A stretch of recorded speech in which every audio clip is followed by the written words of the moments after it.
Okay, it's 7 o'clock, and we'll call the meeting to order of the Charter Township of Bedford for December 8th. Please rise for a moment of silent reflection, and followed by the Pledge of Allegiance.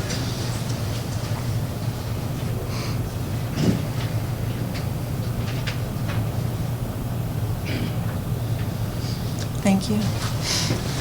I pledge allegiance to the flag of the United States of America and to the republic for which it stands, one nation, under God, indivisible, with liberty and justice for all. Thank you. And Clerk Faracco, we will do roll call. Supervisor Jones. Here. Clerk Faracco. Here. Treasurer Miller. Here. Trustee Hires. Here. Trustee Beamish. Here. Trustee Greenwood. Here. Trustee Dingman. Here. 7 yes, we have a quorum. 7 present. Thank you. Next, we have approval of the agenda for this evening. Resolved by the Board of Trustees of the Charter Township of Bedford to approve the December 8th, 2022 agenda as submitted. Support. Beamish, Dingman. I'm going to just add a friendly amendment that supervisor's announcements will be after number 8. That missed the print there. Okay, roll call. Oh, one thing, you get just a little spelling error on the last page. I believe there was a will, and it's spelled ill. Where is it? Unless I wrote it on the wrong one. Is it in the minutes? It might be. Let me see, maybe I got the wrong guy. It's the wrong one. It's the December 5th. Oh, in the minutes? Okay. Any other comments on the agenda for this evening? Seeing none, roll call. It's awful hard to hear back here. I don't know if there's any kind of PA system Real bad. or what. We don't have a PA system, but we can, There's one on the fire pit. okay. Sir, okay, sir, we'll try, there's a chair up here if you'd like to, or a table if you'd like to come up so you can hear better. You're more than welcome. Thank you, and roll call? Supervisor Jones. Yes. Clerk Faracco. Yes. Treasurer Miller. Yes. Trustee Hires. Yes. Trustee Beamish. Yes. Trustee Greenwood. Yes. Trustee Dingman. Yes. 7 yes, motion carried. Thank you. Next, we have approval of the November 10th, 2022 minutes. Resolved by the Board of Trustees of the Charter Township of Bedford to approve the November 10th, 2022 minutes as submitted. That's a move. Second. Beamish, Greenwood. Any discussion? No discussion. Okay, roll call? Clerk Faracco. Yes. Treasurer Miller. Yes. Trustee Hires. Yes. Trustee Beamish. Yes. Trustee Greenwood. Yes. Trustee Dingman. Yes. Supervisor Jones. Yes. 7 yes, motion carried. Okay, thank you. And next, we have approval of the closed session minutes from November 10th. I'm going to distribute these to each of you for review, and then you can submit these back.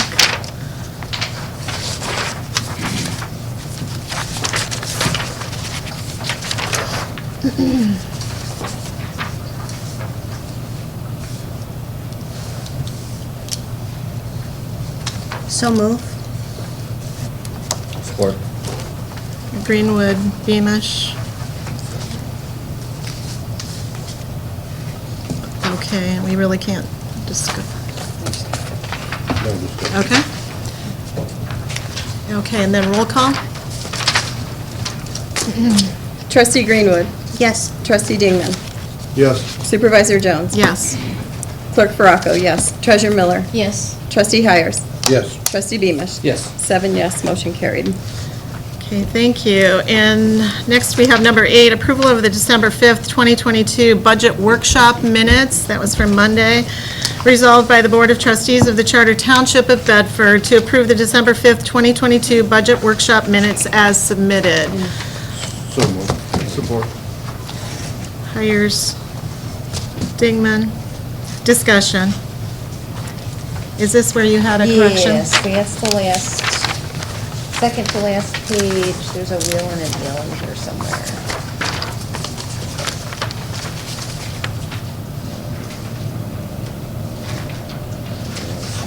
I see Yes. right here. Yeah, okay, it's on that Okay. last bullet point. Management agrees that timely and accurate cash reconciliation will improve controls over the township's cash accounts, which will enhance management's ability to make informed decisions. Procedures will be revised to ensure that the treasurer's office will reconcile the bank statements in a timely manner. So we'll add a will to that last. Any other discussion? Other discussion? Seeing none, roll call. Trustee Dingman. Yes. Supervisor Jones. Yes. Clerk Farraco, yes. Treasurer Miller. Yes. Trustee Hires. Yes. Trustee Beamish. Yes. Trustee Greenwood. Yes. 7 yes, motion carried. Okay, thank you. Okay, we are, as usual, holding our open, we're going to open our public hearing for the 2023 budget for this meeting it is 7:06 PM. The budget is in the amount of $2,742,910. The public hearing was advertised in the Battle Creek Shopper as per requirement for publication. And now we will have public comment time on budget only.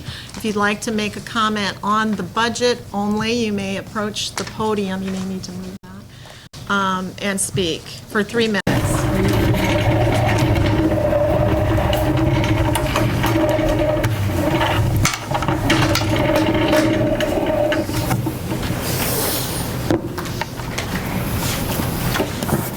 You say go. Please state your name. Justin Schatz. Thank you. First of all, I find it absolutely insane that you're not providing a copy of the budget for the audience who has come here. Yes, I did know that it was posted online. I looked at it and reviewed it well myself. I didn't print off a copy and bring it here with me because a competent township would have had a copy sitting there with the agenda for us to pick up on our way in. I don't appreciate that any at all. I called it to your attention before the meeting started, and you snidely ignored me.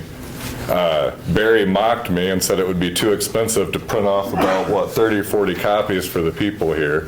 Too much trouble, I guess, for the township employees? That $2.7 million won't cut it? That's pretty ridiculous. The main thing I noticed on that budget is, why are we hiding the lawyer fees in like 12 different spots?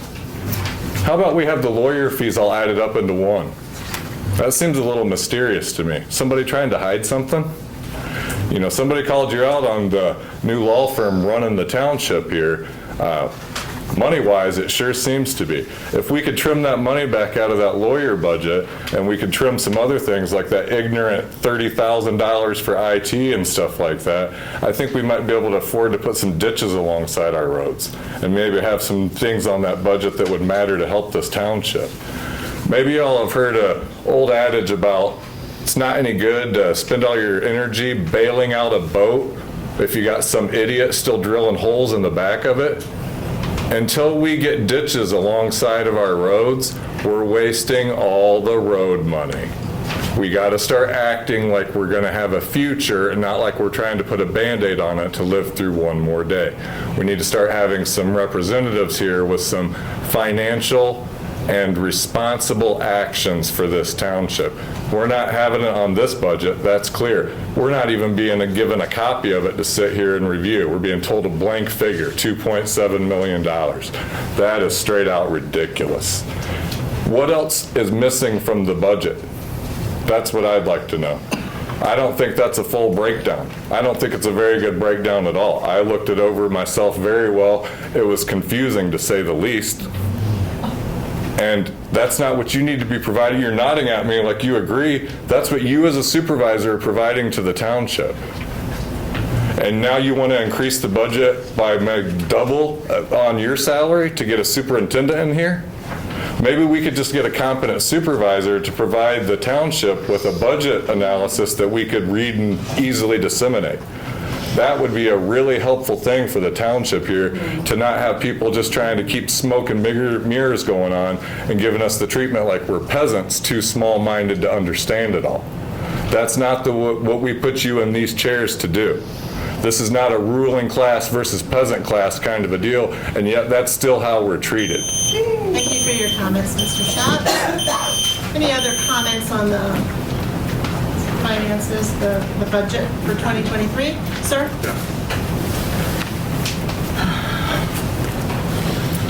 My name is Richard Start. I don't know how more transparent you can be than listing your lawyers in all the places that you're using them. That's transparent. It sounds good to me. And if it's available online to read, then it's available. Thank you. You have a good day. Thank you for your comments. Anyone else wish to speak on the 2023? I think the deputy clerk is over here wanting to say something. She's making a lot of noises, like she has comments. Sir, if you would like, to take that? Mr. Van Gotham, if you would like to speak, please approach the podium and state your name. I just spoke. You'll be out of order the next time. Please come to the podium if you'd like to make a public comment, okay? Thank you. Anyone else wish to speak on the 2023 budget?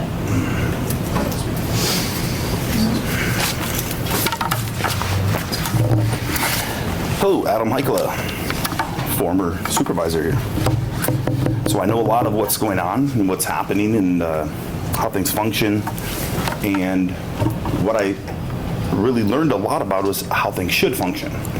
And one of the things I've been requesting budgetarily, fiscally for a very long time is a plan, a true plan for the fire department. So to pass a budget, if that budget does not include a true plan for the fire department, then you're absolutely doing a disservice. I'll play the video here later where you yourself, Supervisor Jones, back in 2018 when they passed that, you yourself questioned it, right? And said, well, you don't know where you're gonna spend this money, you don't have a plan. And then I came in 2019 and I read off to the board a plan that Bedford Township's fire department has. And everyone's like, oh, wow, we have a plan. Well, it's not Bedford Charter Township that has a fully developed capital improvement plan that is what shows what you're going to do to spend your money. I did a FOIA request recently for our plan, and I got minutes from a meeting is what I received. So you as a board, what are you doing? Is it happening? Do we have any of that happening?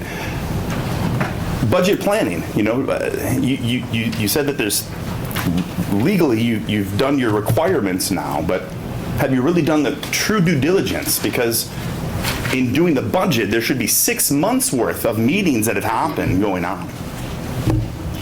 Granted, you've had a rough time coming in for your last few months here, but that's a lot on your own self. But when it comes down to it, our fire department does not have the development of planning that they should to even have been approved for the $2 million increase that they had back in 2018. And for it to be 2022, going for the 2023 budget, and we still don't have a proper plan in place. Look at what we've been able to do now that we had a proper plan, the foundation that we have. We don't have the foundation of anything right now. The basics, guys. We brought some of the basics, right? We brought the parks plan, which has now brought us more funds. The parks plan, which gives us a future now and excitement and actual life and growth, right? Those things will happen when you guys actually force the fire department to do their planning properly and not approve their budgets and whatever they're doing until they have that plan. Thank you for your comments, Mr. Heikkila. Anyone else wish to speak on the 2023 budget this evening? Anyone else? Seeing no one else, we will close the public hearing for the 2023 budget at 7:14 p.m.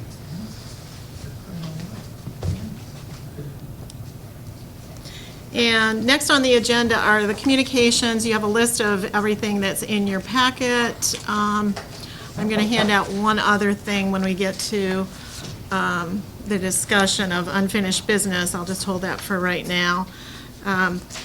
So we'll move on to number 11, that is reports. And the first report is Finance, Resolution 12-8-2275, resolved by the Board of the Trustees of the Charter Township of Bedford to approve payment of expenses totaling $40,281.95. Do you have a motion? So moved. Support. Who moved it? Miller? Miller, okay. And that was Dingman? Dingman, okay, thank you. Okay, discussion. You should have those budget documents in your packet.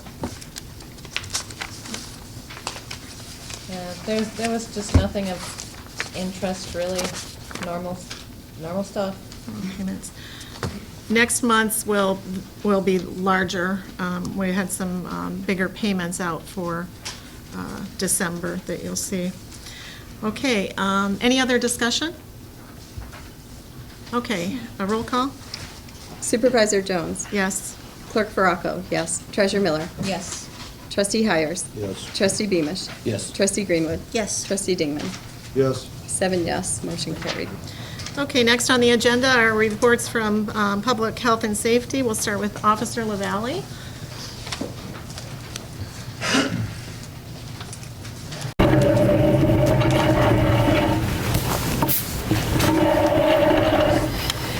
All right, I am Officer LaValle. I'm one of the officers that work the night shift for Bedford Township. For the last month, we took a total of 316 calls for service in the township.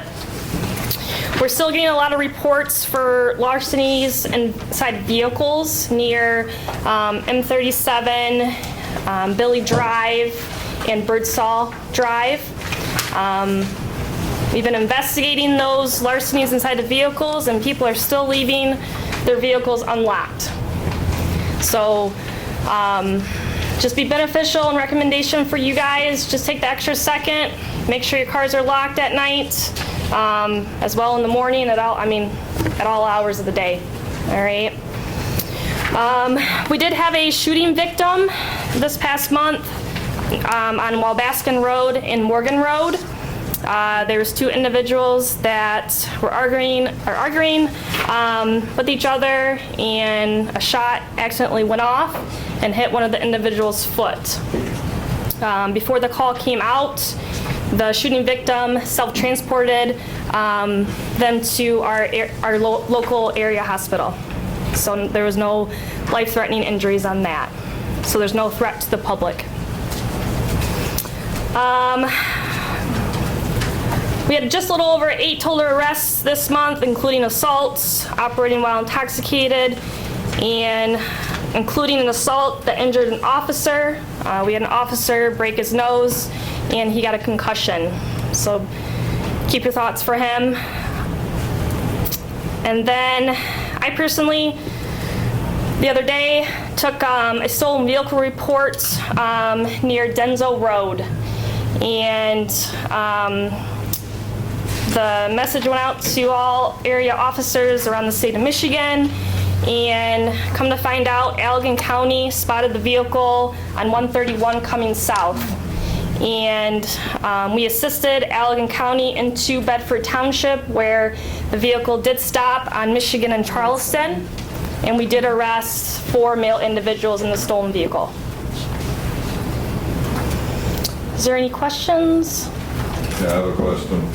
A few meetings back in your report, you stated about some burglaries at local marijuana businesses.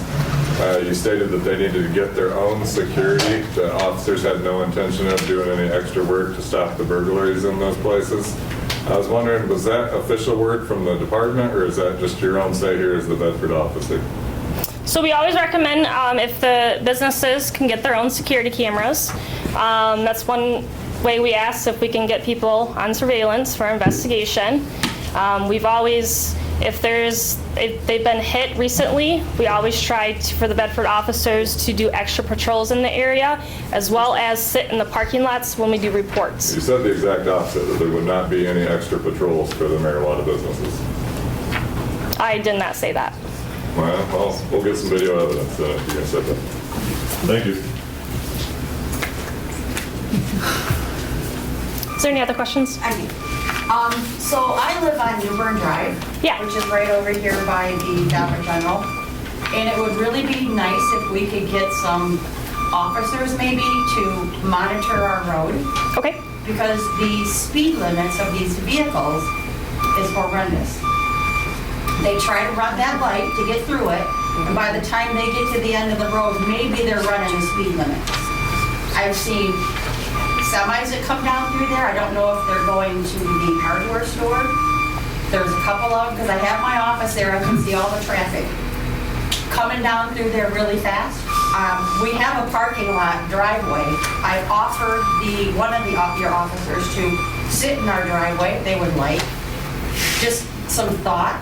Okay. Given, to Yeah. maybe kind of monitor that street, because Definitely. they're flying down through there, and we have a lot of kids coming into that area. Somebody's going to get hit. Right, yep. They're doing probably 45 in that 25. I don't even think there's a speed limit sign posted on our road.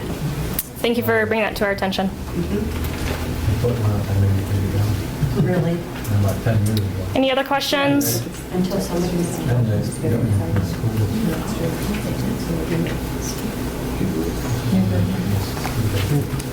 Okay, thank you.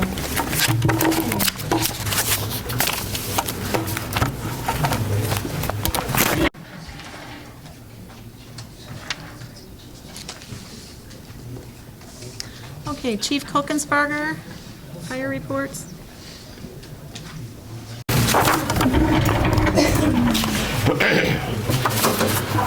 So far, we've had 1,011 runs this year, getting close to where we hit last year, a lot over 1,100 runs and stuff on there. 735 of those have been medical runs and stuff. The rest of them have been car accidents or false calls and what like that. We had one call the night a while back. We went over with Penfield on White Rabbit Road with helping them at a house caught on fire, old farmhouse over there. The back shed was caught on fire, burning and stuff, and that was caused because of electrical system in the old farmhouse there and stuff. We had a young lad last night down here by Snow on West Michigan that got hit on a motor scooter. He was out in the middle of the road and playing around out there, and he got hit, and he come flying up over and hit the window up there. He went to the hospital, bruised up pretty good and stuff, but driver never saw him at all until he got right on top of him because he was right in the middle of the road there by the bridge and stuff. So we've had two individuals locked into the vehicles. One was over on Collier here. The vehicle was not running. I got over there and finally got the door open enough where I could get the rod down in there and hit the button to get it unlocked. The other one, the vehicle was running and stuff, and the child was in the back seat there and stuff in there, but we did get it unlocked and got him out of there. So, so far, I think we've had about 3 lockouts this year going in there and stuff under there.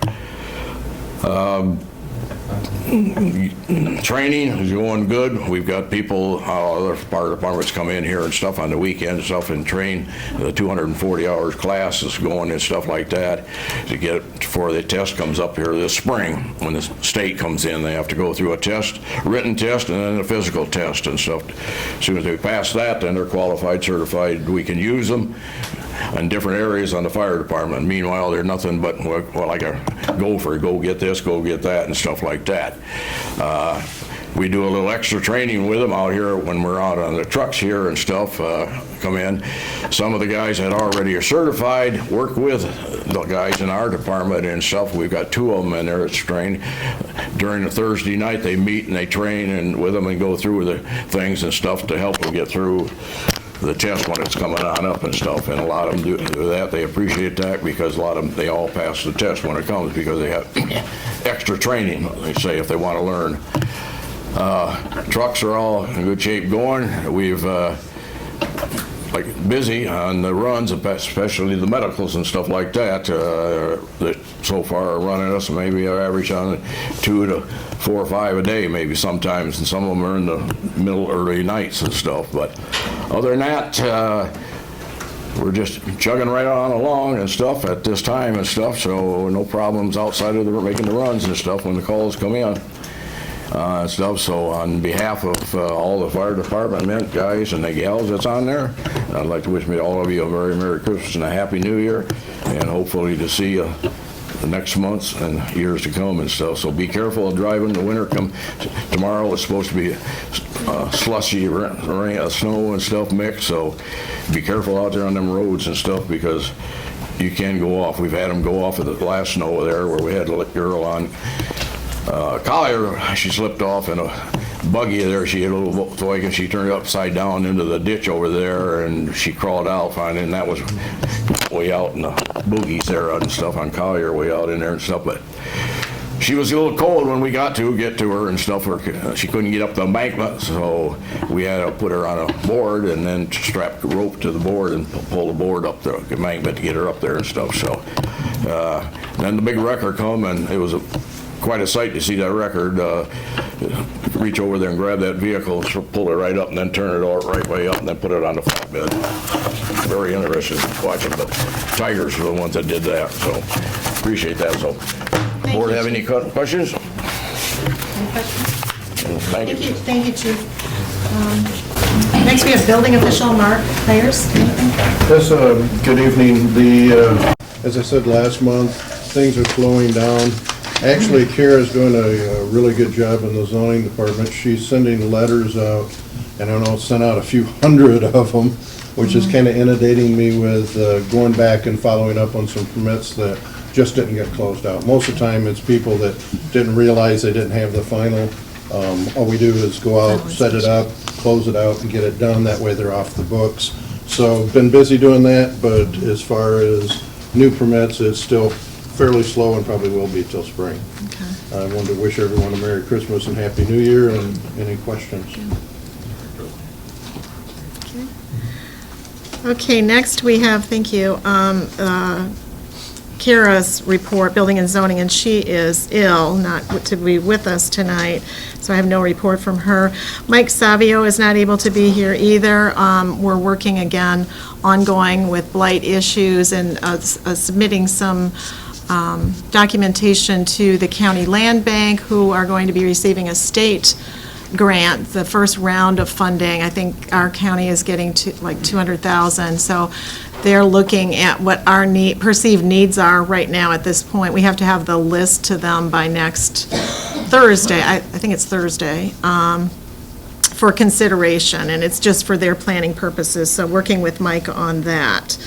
And then any report from the Planning Commission? Trustee Beamish? At the last Planning Commission meeting, we had a presentation from engineering and then also from our law firm discussing solar and their information that they have statewide, trying to put together a review of that and get a plan back to the board.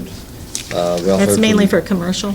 Yes. Okay. Yeah, we don't have anything to do looking at residential. Just commercial. And again, several residents are voicing concerns of the possible the possibility of consumers coming. So okay. That's still in the works and looking good, and good information we received. Okay. And then I think we have a rezoning issue coming, but you can speak to that later. And then Parks and Recreation Advisory Committee, and I apologize, I put the wrong name on here. We have a new head chair of that committee, and it's Danielle Zollner. Welcome. Hi, everyone. My name's Danielle Zollner. I joined the Parks and Rec Committee in September and was asked to chair our volunteer group for 2023. But I did want to give a shout out and thanks to Tawny for a great job over 2022. She was amazing. It's been a great experience to get involved with the committee, and we're looking forward to working with the board to improve our parks and community recreation opportunities.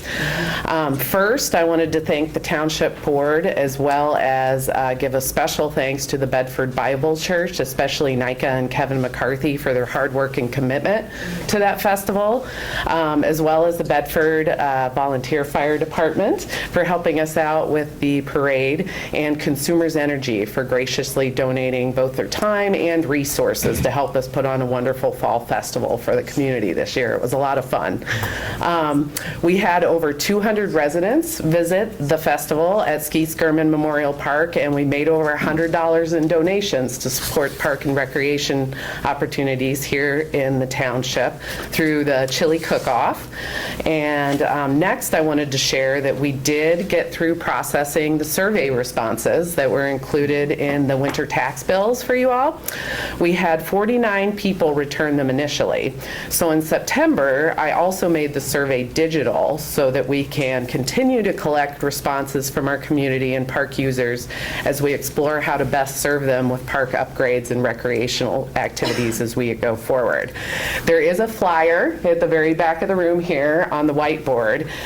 If you haven't already, please take out your smartphones before you leave and use your photo app to scan that QR code, and it will take you directly to a link so that you can fill out our short digital survey. We'd love to know what you think about the parks. And since making the survey digital in September, we've gotten quite a few more responses, and we're up to 71 now.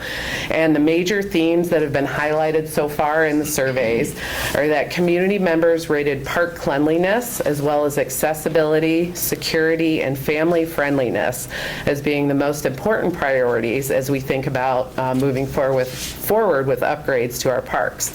Being pet friendly, along with the availability of equipment, activities, and organized exercise or sporting opportunities were rated as somewhat less important than those first four, but several respondents still ranked these relatively high in our surveys.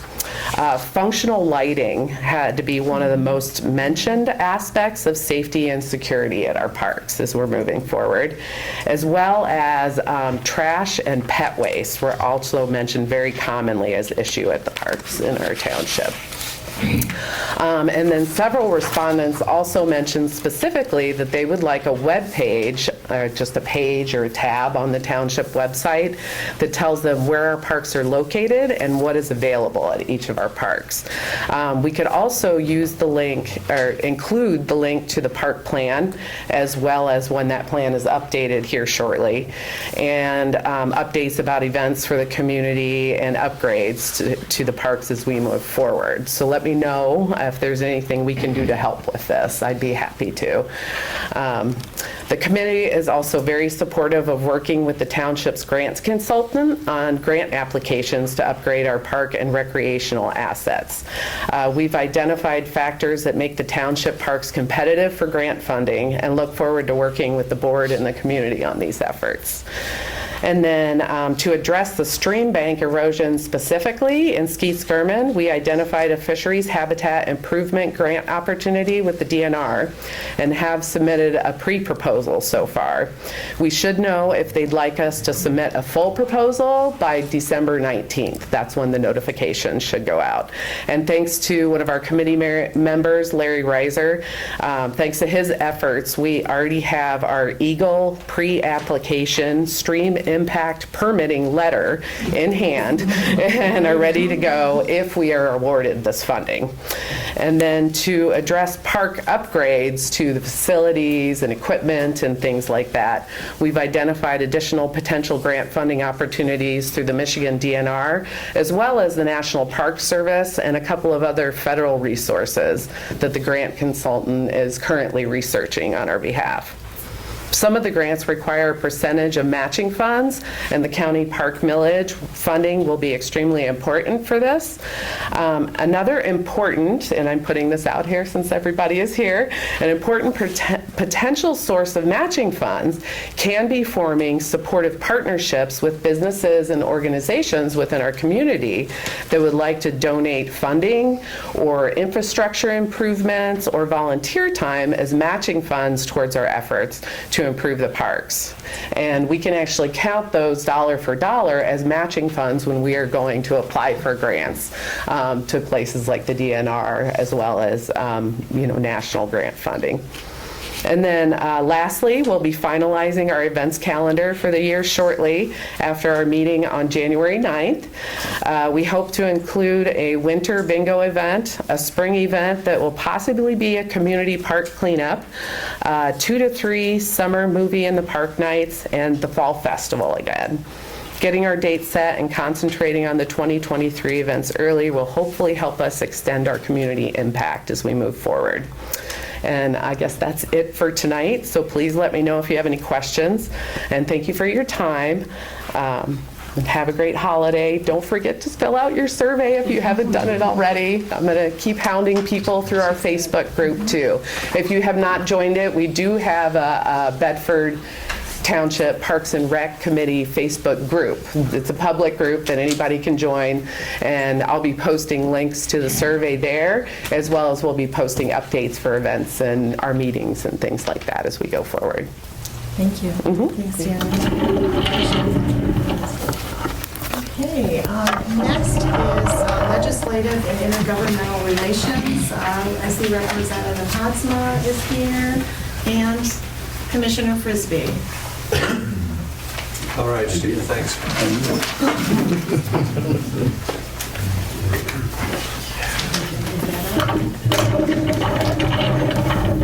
Thank you, Chief. Good evening, I'm Jim Hadsma. I'm going to give you a brief update about what happened as recently as yesterday and early this morning up in the state legislature. The governor and the outgoing legislative leaders in the Senate and the House could not come to an agreement in relation to any supplemental budget appropriations. So that's put off until the next session of the legislature, and my expectation is in January or in February, the governor and the new legislative leaders will be able to cobble together some supplemental budget appropriations, given the fact we still have about $6 billion of COVID monies in Lansing to appropriate. We were in Lansing last evening on the House side until about 10 past 1 a.m. So I arrived back in Bedford Township relatively late, about 2:30 this morning. We were taking up bills that the Senate received sometimes a year and a half ago, and as yesterday was the last day, we were, I guess I could say yesterday and this morning were the last days that we were taking up bills and substitutes for bills that came over from the Senate side. We were mostly taking up modifications in Senate bills that have been to the House and then back to the Senate for more modification, or House bills that have been to the Senate and then sent back to us for modification. Some of the bills we didn't take up because current House leadership determined not to run those bills. It was my expectation that we were going to be there probably until 2 or 3 this morning, so I was pleased when we got out at 1:10. It felt like getting out at, 4:30 in the afternoon instead of what we were expecting. But that's the end of this legislative session. The next legislative session by Constitution will commence on January 12th. In terms of committee assignments for incoming and continuing legislators will be made through what's called the Committee on the Committees in both the House and the Senate. It's my expectation that I'll have an opportunity to serve as a chair of a House committee this upcoming session. I'm looking forward to that opportunity. Finally, in relation to Bedford Township stuff, Ms. Zollner, I wanted to tell you that I did visit the Fall Festival in October. Enjoyed it. You had great weather and great ideas, so I look forward to continuing new kinds of things like the winter bingo program and other summer programs that you described in your report. Thank you. Frisbee. Thank you. We met last Thursday. We passed our balanced budget. Thank you to the county elected officials and appointed department heads for their collective assistance in that. It's a process that goes fairly well for us every year. It's a $50.8 million budget, which is a small increase from last year, mostly due to cost increase, not so much in the revenue side. Road department budget was passed at $16.9 million. So we'll continue. What we expect to see in the road department is continued static funding because of the amount of fuel tax. So as Representative Hadsma said, I would continue to lobby all townships and folks to lobby the state for that $6 billion that we have some local road funding. There's been no additional appropriations for those dollars yet towards roads, so I'd like to see that happen. And I think Commissioner Hunter, I'm used to having him be a cohort. State Representative Hodsma would like to see that as well. Absolutely. Not returning for next term. Our current term ends next Thursday, or actually the 31st, but two folks are not returning to the board. Jake Smith, who's now a city commissioner from one of the districts in the Battle Creek region, and Gary Tompkins, who lost in a primary to Tommy Miller in the newly drawn district of District 7 back in August. So they'll be gone. New to the board for us will be in District 1, Monique French, who is the United Methodist pastor, Washington Heights, and Diane Thompson, who is in the District 5, which is the central area, including Marshall, and she's the Binder Park Zoo CEO. So we'll invite them in. They've been participating, listening, learning, and we'll have an orientation for them soon after we begin our term on January 1st. Our organizational meeting will be January 5th, and that's when they'll be sworn in. So you're welcome to join us that night. I think that's all I have for agenda items. Do you have anything for me? Any questions for Commissioner Frisbee on the board? All right. Thank you. Thank you. I'm going to squeeze my announcements in that I kind of skipped over right now. I want to give we had a discussion last week and some public comments from board members as well about the roads. And so I just want to give a little update on that. I did speak with both Christine Parsons, the engineer, and Corey Albrecht, the manager, concerning the concerns expressed related to NETOP, and then some other issues. And NETOP has been Durapatched now. It is going to probably be Durapatched again. I'm understanding that may not, because of the weather, hold well, but they assure me that they will be coming back to do that and make it right. It's impossible with the steepness of that road to take regular equipment up there to do the regular chip seal. They are monitoring some issues on various roads, including Halbert and Collier, some areas that they've been concerned about that will be addressed in the spring. One of our community members who attended our budget workshop on Monday mentioned that the tree removal that we have the county had the emergency grant for has gone well on Meacham. However, there has been with the logging trucks that come to pick up the wood. There's been some damage to the roads, and I talked with Christine about this, and she said it's a requirement of that federal grant that they do before and after pictures, and that those roads are returned to their previous condition. So not to worry about that if you've seen some things torn up in terms of the recent chip seal that's been done there. She did inform me that there's another federal grant, safety grant that they've received for Uldricks Drive. Portion of Uldricks will be having some tree removal and trimming to start in the spring, and I know you'll be happy about that. There's a huge tree there that is about to split and fall into the road. And then we do have a meeting scheduled, or the county has scheduled a meeting, John Midgley, for December 19th to give us an update on, I think it's policy 509, regarding our local roads. So we'll get some update then. And then we meet as a township.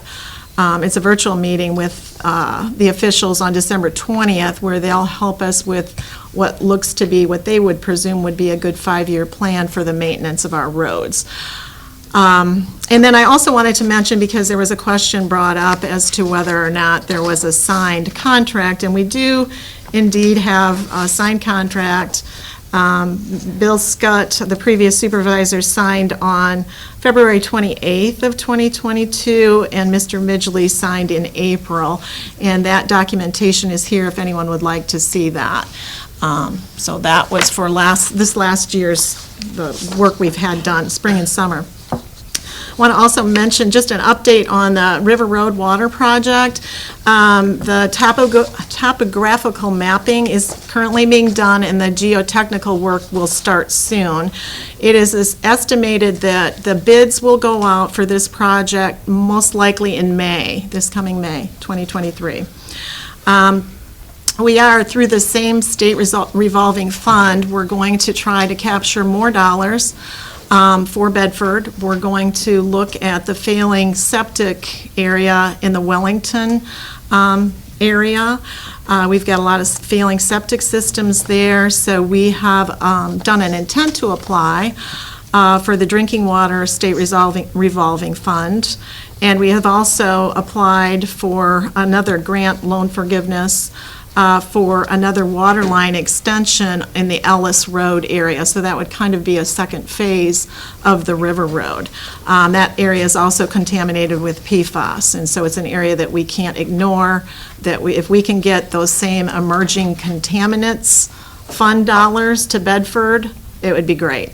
Can we get as many, as much in 100% loan forgiveness as we did last time? We're hoping so. That'd be great for those residents. We have submitted a brownfield grant through the Southern Michigan Planning Council that was just submitted. This would be used for helping us go through the Phase 1 study for the old mill site that's contiguous with Skeets Gehrman Park. That area is currently owned by the land bank. They're willing to give that to the township because it fits with the park. However, they want to make sure there's not contaminants that would render it almost useless for us. So they didn't have money for this that they could find with the land bank, but Krista Trout Edwards had suggested this South Michigan Planning Council, so we're working with them on that. As for the gas station, I occasionally get calls still about the eyesore of the gas station on West Michigan. It's been sitting there for a long time. We thought we had made such progress when the $1 million lien was removed by the state of Michigan. However, it seemed to just be sitting there. The people that were interested in it had to also go through those phases of study. They will not allow another well to be drilled there because of the contamination. And so there was some talk about getting an easement into the property next door and running a well line over there. That didn't seem to be very practical. The closest water extension is 1.5 miles down the road. So it looks like the last thing I have heard from Krista is that they're going to have to move that to demolition, and they've got it on the State Land Bank's blight grant now. So any of those new dollars coming out of the state, well, actually the feds, for this type of thing will be hopefully eventually demolishing that, and I'm not sure that anything will be built on that. And then, as I said before, we're putting together a list to go to the county for our current issue areas where we need some money, some dollars to help with blight. Okay, and Danielle, we did hear from the DNR, we are tied for a passport grant with 2 other entities. So they were exploring with us the possibility of sharing a grant. What does that look like? What, how much money would you still be able to do your project? And we said, with the help of our grant writer, maybe we could scale it down to focusing on bathrooms, upgrading the ADA. So I had hoped to hear the final dollars, and if we're getting it by tonight, we haven't yet. So hopefully by next week, and I'll keep you updated on that. Okay, so that was good news. Relating that meeting with John Midgley. Yes. And policy 509, that's to seek input from the town. Yes. So okay. It's important something here to give input. Right, and I knew I was going to have a conflict, so I believe Joyce and Mark are going to try to be at that meeting. For the general public, policy 509 is the board's overarching policy regarding local road funding. Okay. Are you concerned about that 70-30 changing? It's been back for a while. Okay. So to 50-50, so. Okay. Oh, that's right. Okay.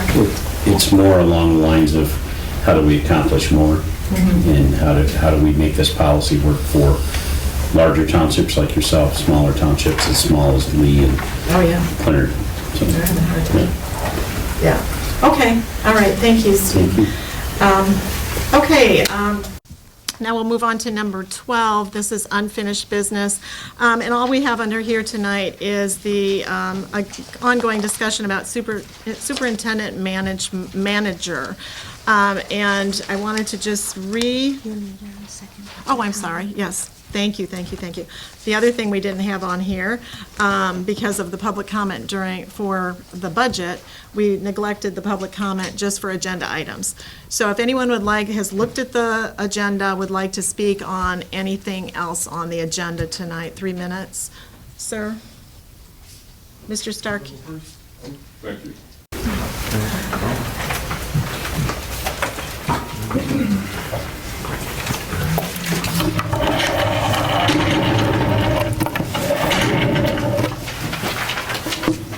Still just in chat. Looking at the agenda, the main thing that I noticed was the approval of the minutes. The approval of the minutes, I was thinking about the 3 homes from the last meeting that were ordered to be destroyed. And what I didn't see in the minutes that I was hoping to see in the minutes was what executive approved that order. And so I'm posing that question here publicly before the board right here during this comment time, because I don't think we're getting good information on our agendas, on our minutes, on things like that. If something as serious as someone's property being ordered to be destroyed against their wishes is going to go on, I think that it needs to have a real serious look taken by anybody and everybody who's paying attention. And that means you don't just brush over the details. We should be told all the reasons why and who exactly approved it, because that is a big deal.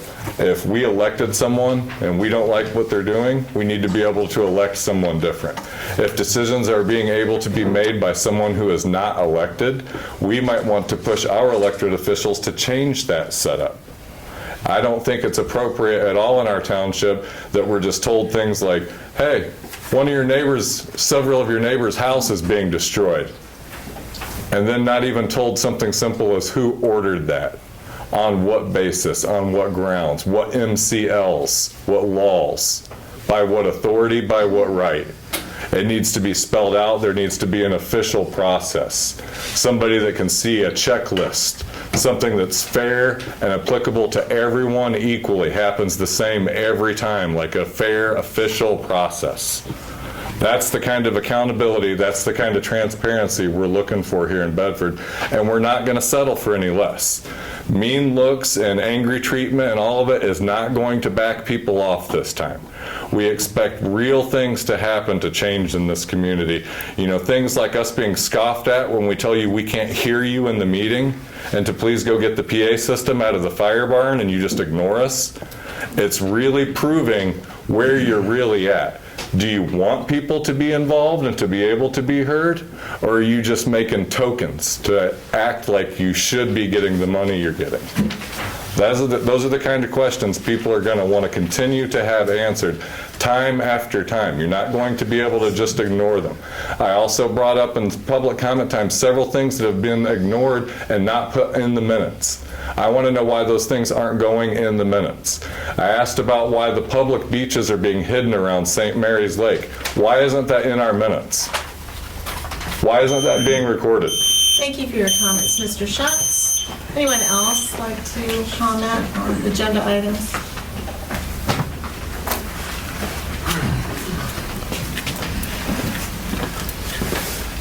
Richard Stark. Jerry and Dale Kopensprager were neighbors for over 20 years until each of them passed away. One living there, the other one in a retirement home. The one in the retirement home may have passed the house on to somebody, but the title was in dispute, and that created the problem. I mowed the lawn after Dale passed away for him. And Point of order. I ended up... An agenda item. I ended up mowing it for them. Allowed to respond to other public comments? You're out of order. That's your warning. You're out of order, Mr. Schatz. You spoke on the burning of that house, and now this gentleman may speak on it also. Go ahead. I ended up mowing that grass for a gentleman who was going to court with another person over the ownership of the home. And he was selling it when he didn't have a clear deed. So, by accident, I was helping him sell the home to people who did not or could not get a clear deed to it either. I warned him each time to check, and none of the people would check. They lost money on that home. I felt like a thief. So, I finally had to stop mowing the grass and look at the tall grass and complain to you guys to get the grass mowed. But then that would also help him if you mowed the grass. He could get somebody else into that house and steal their money. This upsets me a lot. When the court finally decided that neither one of them could have the title, you guys did the only thing you could do. As long as that house stood there, the one person with no morals or conscience would sell that house again as soon as the grass was cleared. He wouldn't care who had the deed. That house had to go. There was no choice. There's none. I'm sorry. You did not have a choice. It was Solomon and the baby. If you did not burn that house, we'd still be fighting over it. I'm sorry. I can't put it any other way. It's simple. It's plain. The one person had no morals. The other one, I'm not sure what all happened in the court. The taxes were not being paid on the house. The electric bill of $35,000 had not been paid. They had run a wire from that house to the one behind me and ran up that bill. There's stories I could tell are way past my time. I'm not going there. I'm going to stop there. I think you can see how upset I am. The house is gone. My life is easier. And I'm going home now. I need a break. All of you have a wonderful time, and please have a Merry Christmas. Thank you, Mr. Stern. I'm going away. Thank you. Merry Christmas, everybody. Merry Christmas. Ho, ho, ho. Merry Christmas. Where's your stand out? Thank you. Any other public comment on agenda items? Oh, I see. Hello again, still Adam Michaelis, still former supervisor.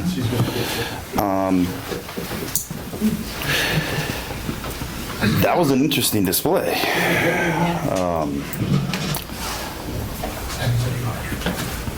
But again, it just shows how things are done here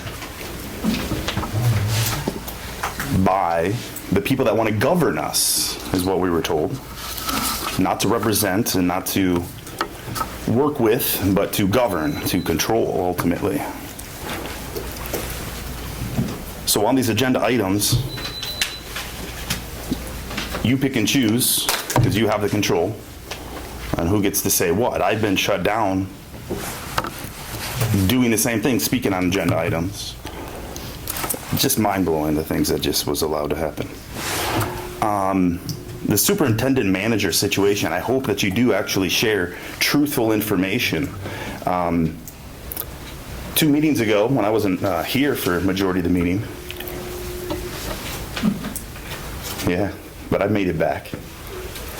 You made a comment, Supervisor Jones, that really contradicted itself completely. You said that you said that there's comments out there on Facebook or social media land that are lies, right?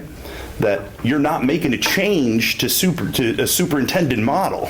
And in the same breath, you actually said that what actions you're taking is the next step to have a superintendent model.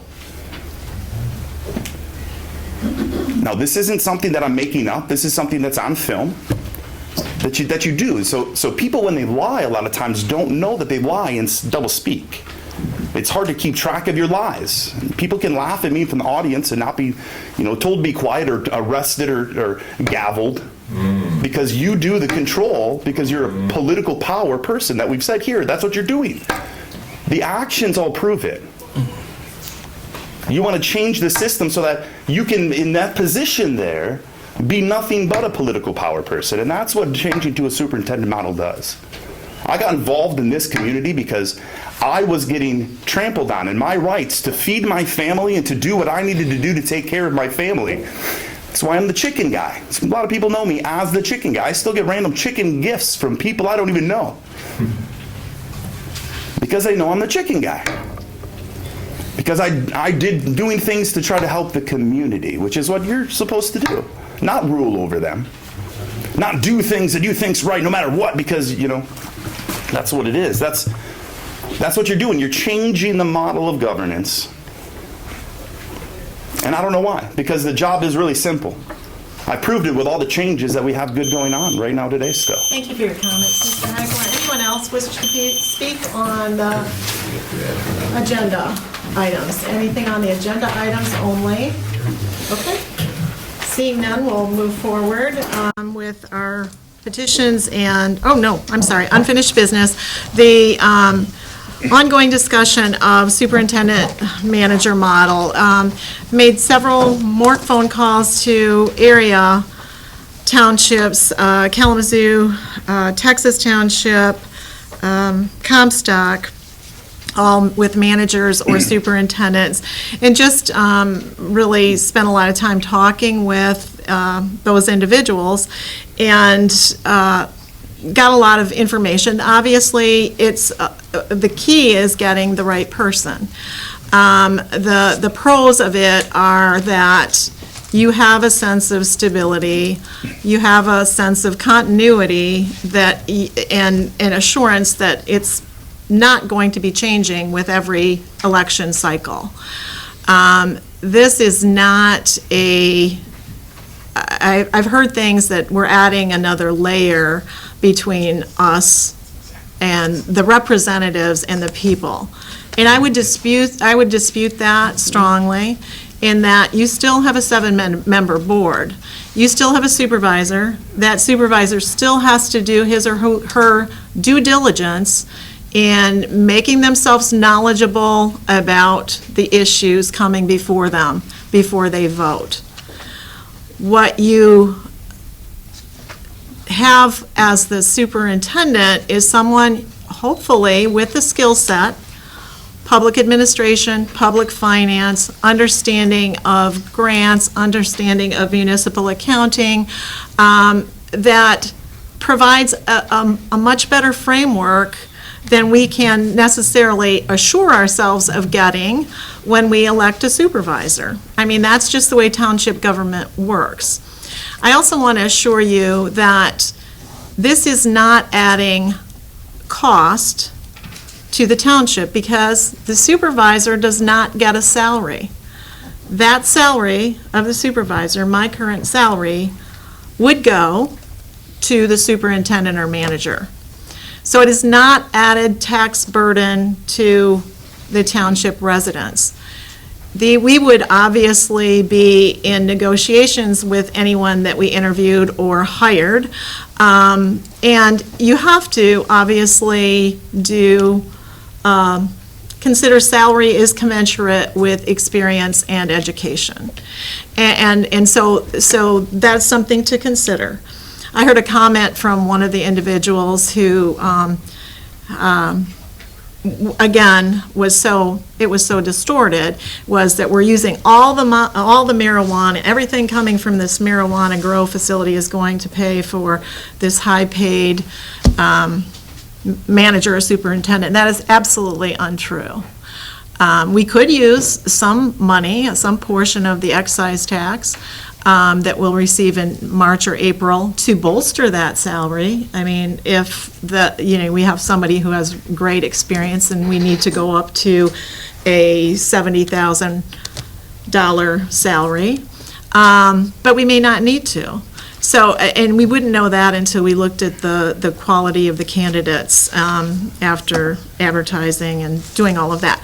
So what I got from it, from most of the people that I spoke with, is it is a good model. For some residents, it took them a while to get used to it. because they weren't used to it. But most of them didn't really see a change, because they still had their supervisor to call and to talk to. They still had their trustees to call and to talk to. And I want to tell you that it would not be unlike the strong city manager model of government, where in our city we have Rebecca Fleury, who is, she provides she keeps a lot of the balls in the air. And she informs the board, the city commissioners, as to what is moving forward. What do we need to be considering? She's not voting, she's not making the decisions, and it's still up to that board to make sure that they have gotten all sides of the story. But I think when you hire a good superintendent or manager, you expect them to give you both sides of the story, all angles. And if you feel like you're not getting that, that just comes from critically thinking, right? Are you giving me a biased perspective? What else do I need to consider here? So those are some of the concerns that I've heard expressed from residents. Usually when I've sat down one-on-one with people who have come in, who have been concerned or called, by the end of the conversation, they're feeling differently about it. Like, oh, it's not as bad as I thought it could be, or what it is, how it's being presented by some in the community. So, that's what I want to say about that. I did have, really, the job description is basically the statute. The statute sets out in MCL 4210 the duties, the responsibilities of the supervisor. If you go with a township superintendent, it is the board that then decides of those duties, 4210, there's A through 0, a whole list. If you're delegating all of those to the superintendent, or if you are, or if you are delegating a portion of those to a superintendent. I want to just say again, I'm the fourth supervisor in 6 years in this township. And I think we've had a lot of missed opportunities, sadly for the residents. And I don't want to see that. I live in this township. I don't want to see that happen anymore. So we've got a lot of things going right now. We've got work going with the land bank. We've got work going with the DNR. There's a lot of opportunities with revolving fund, helping improve our infrastructure. I think we need a full-time person with a really strong background that we can hopefully keep here for the next 10, 12 years to see some projects move through and finish and be completed and make a better Bedford. So those are my comments on that. So board discussion. I'd like to, I'm going to make a motion that we move with some due diligence forward with doing this, and I want to explain before I articulate the motion. We've talked about superintendent model. The stuff I've read on it, that the majority of municipalities have gone to this model or are going to this model. I know the Township Association, the MTA certainly says that more and more groups are going to this model. For that reason, we can hire people with specific skill sets. But what I don't know is what kind of applicants we would get and what kind of salary requirements we would get. So I'm going to make a motion that we go forward with intent with this model, and that allows us to advertise the job, get people in to interview them, but that doesn't mean that this is it and that we're going to go forward with it. It means that we need this information to be able to make decisions and go forward.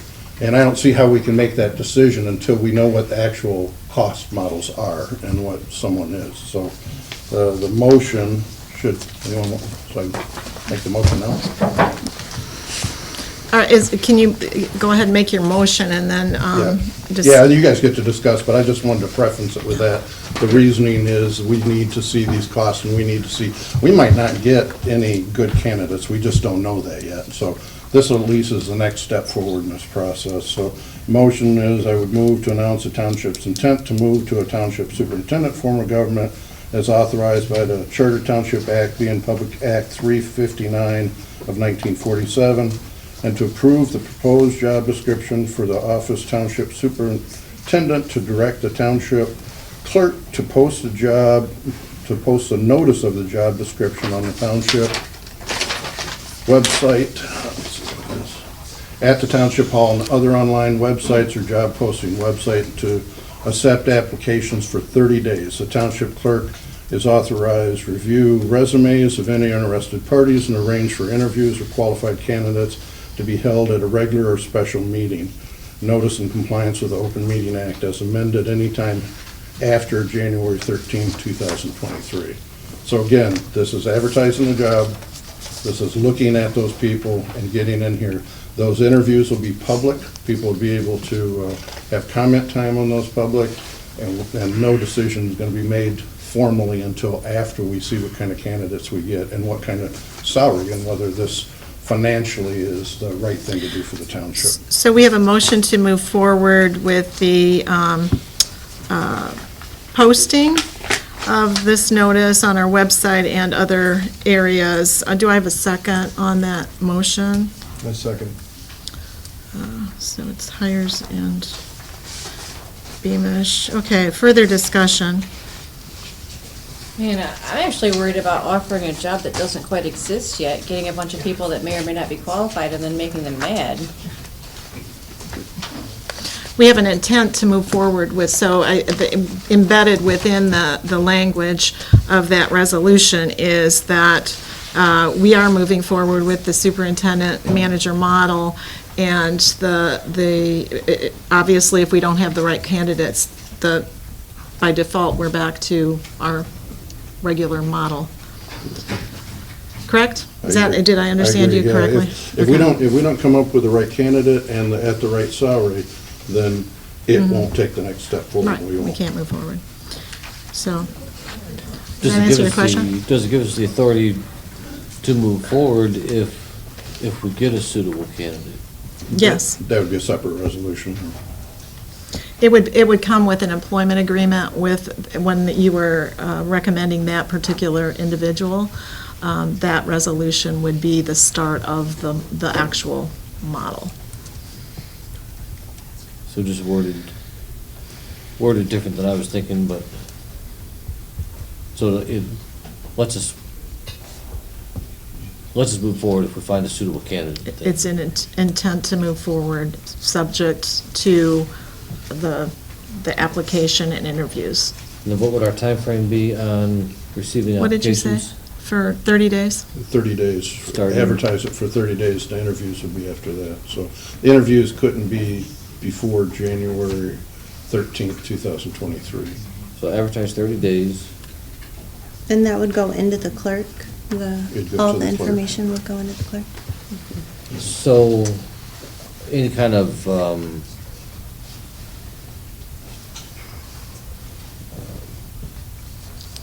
I guess minimum level application, bachelor, master, high school education, is this gonna preclude any applicants, or are we gonna have a base layer? A lot of places, they headhunt for a bachelor's degree or a master's.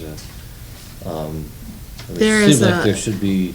Seth had sent a draft of, I think, the one that Comstock had used, so that we can look at that prior to, and probably have a special meeting to approve that Does that need to be language. part of this language, though? This will just be the advertisement, and the advertisement would, I think, In general. ask for a minimum education, Mhm. and with, of course, people would get points for higher education and specific. And they would to- get points for previous experience in township government or municipal government, so experience as well as education. Mhm. Yeah, I just don't want to get bogged down with Taco Bell managers. No, I think you would say, preference given to public administration background, education experience, that type of thing. And there are a lot of drafts of advertisements out there. This is a growing, as, we've talked with several people over at the association, and it's growing. It's, I think for charter townships, we're getting close to like 40% who have managers. And I would say, Penfield's isn't a formal one, but Penfield calls one of their employees a manager, and she's been there a long time, and she does a great job, and she's kept a lot of things going at Penfield, so in essence, she's a township manager. But just for clarification, I want to make sure that we're focused on the superintendent. Yes. Since we statutorily have to determine between superintendent and manager, I want to maintain that we're on Yeah, we are. superintendent, not manager. It is superintendent. There's some little nuances, and some of those can be, we can waive. One of those was the residency requirement that Seth had talked about. So, yeah, Okay. going forward. So do we have ideas on where this is going to be posted yet? Well, I would think the shopper, I would think maybe MTA's website, LinkedIn is an option. Okay.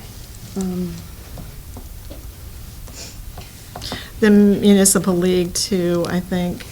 Michigan Municipal League might have suggestions as well. Okay? That would be my only suggestion, is we look out a whole lot further than the shopper and our website. Oh, yes, yeah, definitely. I'm not saying anything, because I don't know what those sites are, but I know they Right, exist. right. I'm We sure also there's several have, sites we for also have, professionals. several universities over in Kalamazoo that have public administration degree programs. So, and that may be good for us in terms of, generally, those individuals will go for a lower salary to start off with.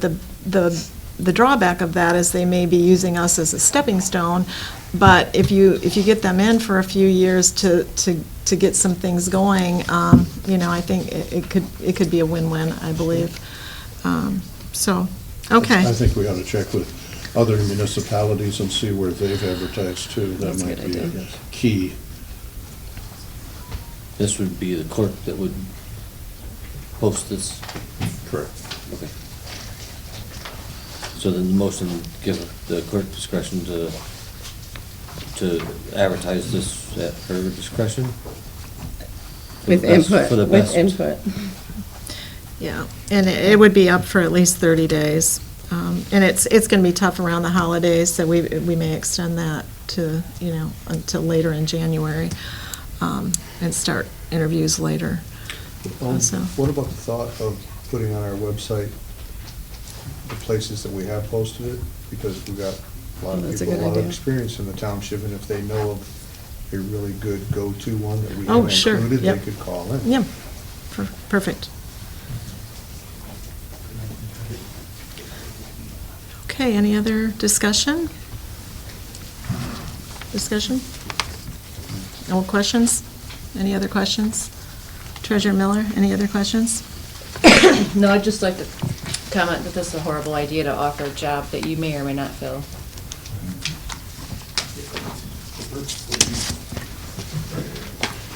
Okay, any other questions? Okay, let's roll call. Clerk Faracco, yes. Treasurer Miller. No. Trustee Hires. Yes. Trustee Beamish. Yes. Trustee Greenwood. Yes. Trustee Dingman. Yes. Supervisor Jones. Yes. 6 yes, 1 no, motion carries. Okay. All right, thank you. Okay, petitions and new business. Resolution 12-8-2276, resolved by the Board of Trustees of the Charter Township of Bedford, whereas the Township Board adopted the budget for the township in accordance with the provision of the Charter Township Act, pertinent thereto covering the calendar year, whereas a result of the changes in the anticipated revenues and unanticipated expenditures, it appears in the best interest of the government of the township to modify the aforesaid budget to consider the allocations and reallocation of department funds of the unencumbered surplus funds while still maintaining a balanced budget between total revenues and anticipated expenditures, and now therefore in accordance with Section 28 of the Charter Township Act, it is hereby resolved that the previous mentioned budget be hereby modified as submitted. And that's the first page of your budget packet that we discussed at the budget workshop. Normally, these would be listed on, right under the resolution. There were a significant number of them this time, and that was mainly due to the fact that, for whatever reason, the revenues back in 2022, the budgeted revenues were never entered into the general fund. So there was a lot of, the financial people did a lot of work on this. So anyway, these are the list you'll see of the general fund revenues and expenditures added for each area. The general fund, the fire capital fund, the fire operating fund, sewer fund, roads funds. Okay? And we reviewed those at they have not changed. We reviewed those at the budget workshop on Monday. Do I hear motion to approve? Dingman moves. Dingman, Support. discussion.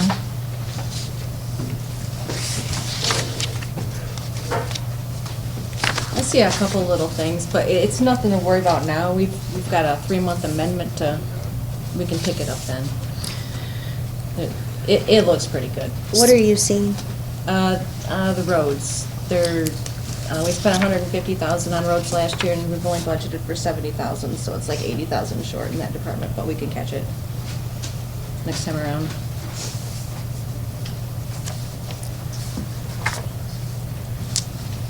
Okay, thank you.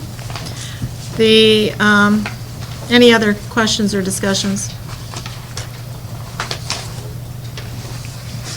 No?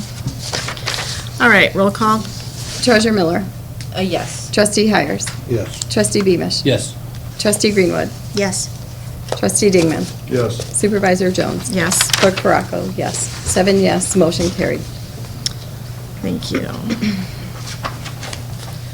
Okay, next is Resolution 12-8-2277, resolved by the Board of Trustees of the Charter Township of Bedford. Whereas each township office has heretofore submitted to the supervisor an itemized estimate of the anticipated expenditures for the township activities under his charge for the next calendar year of the township, and whereas on the basis of the foregoing, the receiving officer has prepared a complete itemized budget proposal and has submitted the same to the township board, and whereas a public hearing has been held by the Township Board on said proposed budget preceded by the less than 1 week published notice as required by Section 26 of the Charter Township Act, and whereas all persons present at said public hearing were afforded an opportunity to be heard on said proposed budget, and whereas such proposed budget as modified in the opinion of the Township Board is in the best interest of the government of the township and is reasonable and proper, now therefore be it hereby resolved that said budget is inclusive with each department for the 2023 budget year and has been modified for the next calendar year of the township. It is hereby adopted to govern the expenditure of the township funds during said period except to the extent of any subsequent board resolution. This budget may be subsequently allocated or reallocated in the best interest of township government. Be it further resolved that the township levy millage tax for general operation upon the taxable real and personal property within the township upon the current tax roll for collection by the township treasurer in the current December tax statement for the purpose of raising the necessary supplemental funds to meet the expenditures itemized in the aforesaid budget. Be it therefore resolved that no money shall be drawn from the treasury of the township and no obligation for the expenditure of money shall be incurred except pursuant to the budget or amended budget for a particular department, general function project, or principal activity, which limitation shall not, however, prevent the redistribution and reallocation of funds within a particular department, general function, project, or principal activity without the amendment of the budget. The 2023 budget is in the amount of $2,742,910, which includes general fund $2,228,395, fire capital $120,975, and fire operating $393,540.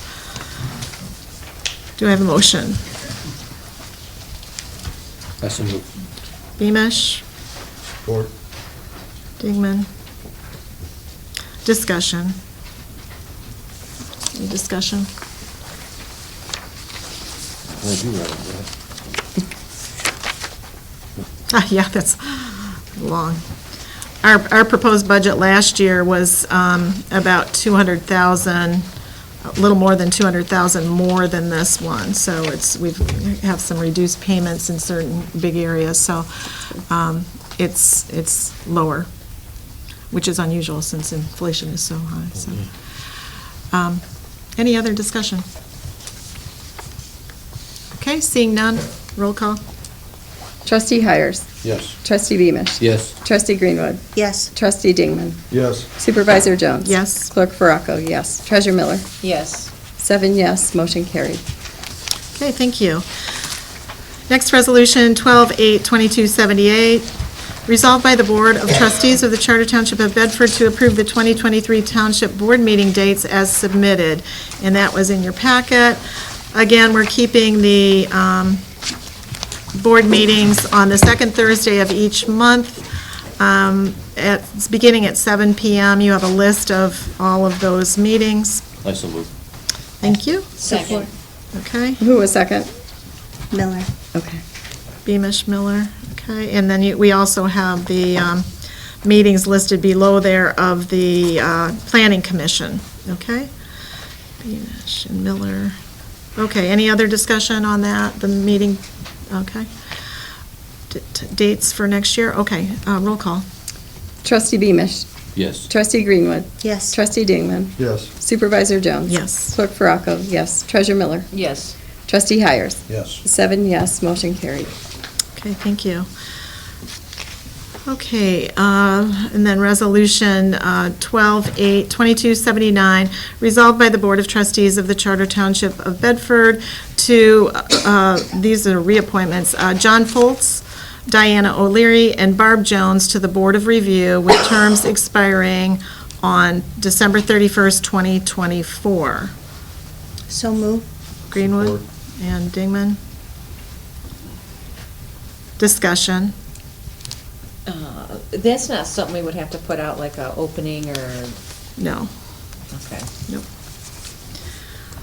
Okay, these are reappointments, and it's recommended by Joyce Flundel, who is over that committee. Okay, or board.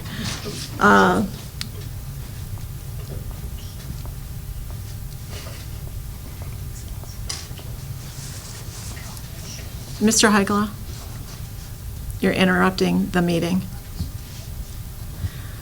Okay, any further discussion? Okay, roll call? Treasurer Miller. Yes. Trustee Hires. Yes. Trustee Beamish. Yes. Trustee Greenwood. Yes. Trustee Dingman. Yes. Supervisor Jones. Yes. Clerk Farraco, yes. 7 yes, motion carried. Okay, thank you. And then Resolution 12/8/2280, resolved by the Board of Trustees of the Charter Township of Bedford to reappoint Tawny Walters to the Planning Commission with her term expiring on December 31st, 2025. I so move. Beamish? Second. And Miller. Miller. Was second? Yes. Okay, thank you. Okay, discussion?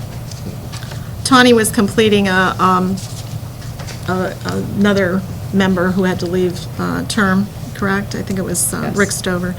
And so she's been on it for 1 year and coming back. Okay. Okay, roll call? Trustee Hires. Yes. Trustee Beamish. Yes. Trustee Greenwood. Yes. Trustee Dingman. Yes. Supervisor Jones. Yes. Clerk Farraco, yes. Treasurer Miller. Absolutely, yes. 7 yes, motion carried. Okay. Okay, resolved by the Board of Trustees of the Charter Township of Bedford to approve the rezoning of 20701 Collier Avenue from agricultural to medium-density residential.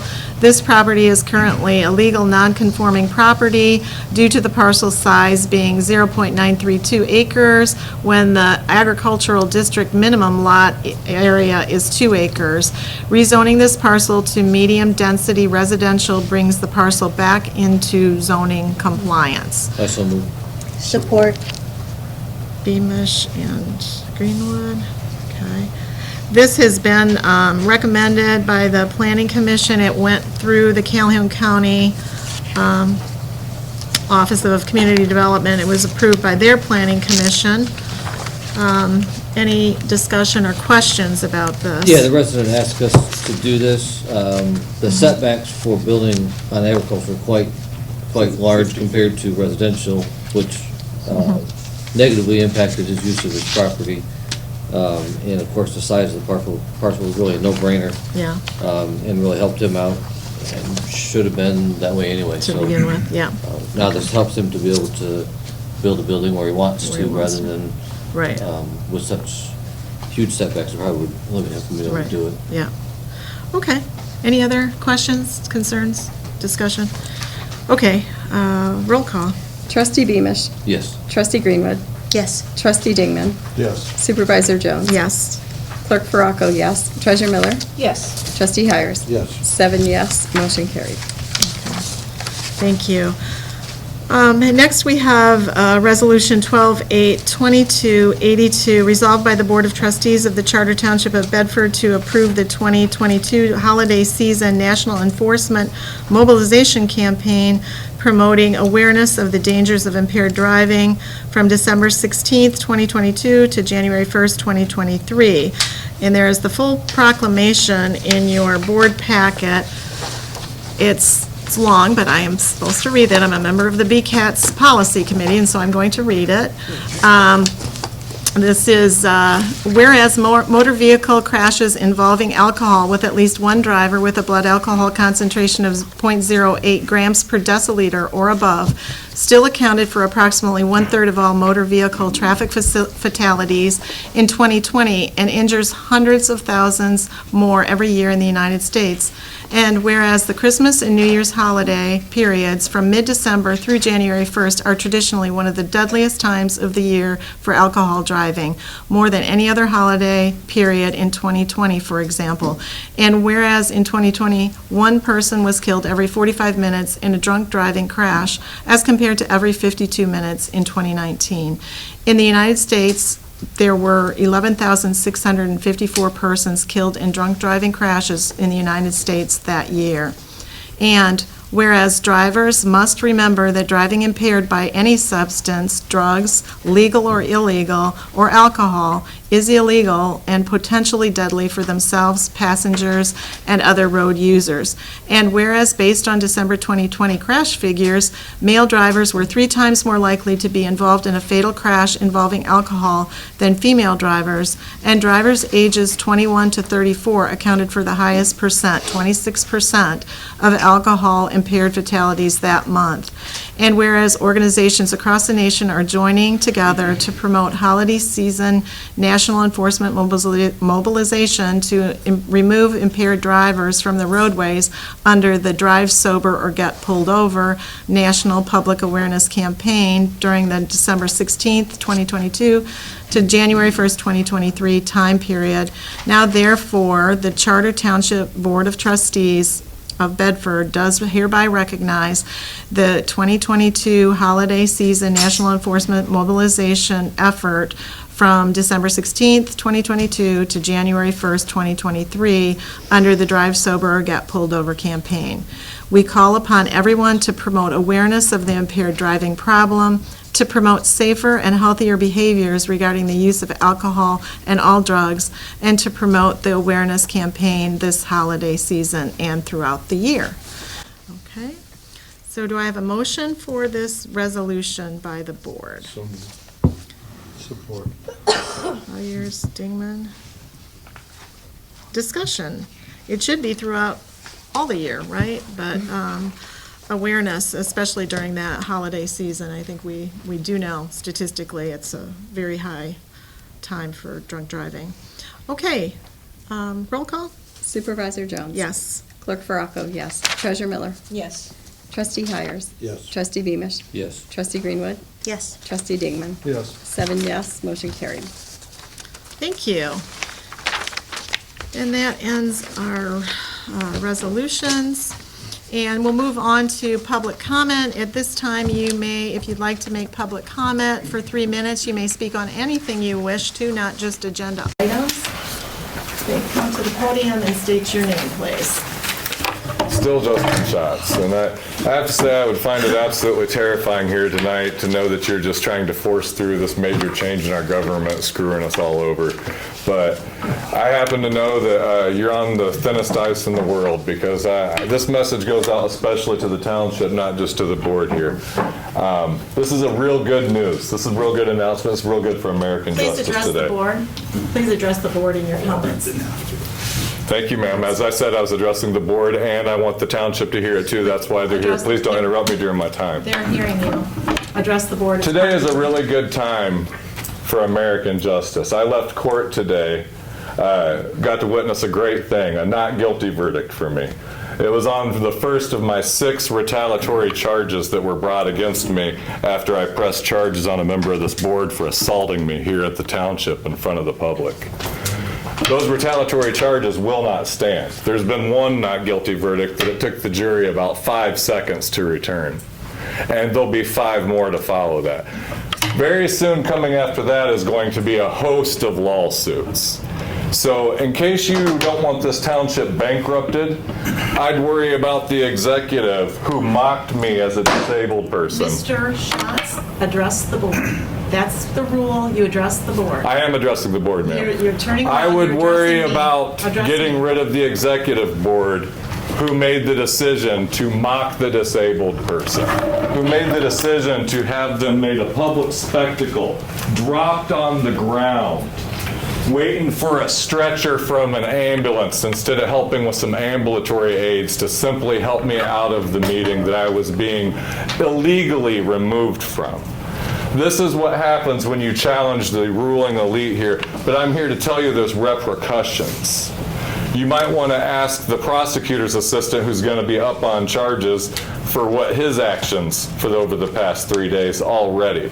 I also like to update you about that assault situation. It has not gone nowhere with the corrupt Calhoun County prosecutor's office. It got turned over to the Prosecutors Association of Michigan, deliberated over for the past few months, and it now has been handed over to Eaton County to handle the prosecution of your board member who assaulted me. I have been on the phone with the prosecutor's office today, and I'm assured that my meeting with the chief prosecutor Monday will result in prosecution of this assault. I would worry, board, about maybe getting rid of the trustee member before he bankrupts this township, because I will not let these things go. Me being disabled is not something for you to mock and take advantage of, and you'll find that about the time that the lawsuits start ringing in. Mr. Dingman should have known that I have screws poking through my shoulder when he was wrenching my arms around. Thank you for your comments. You're welcome. Okay. Anyone else like to speak before the board tonight for any on any item?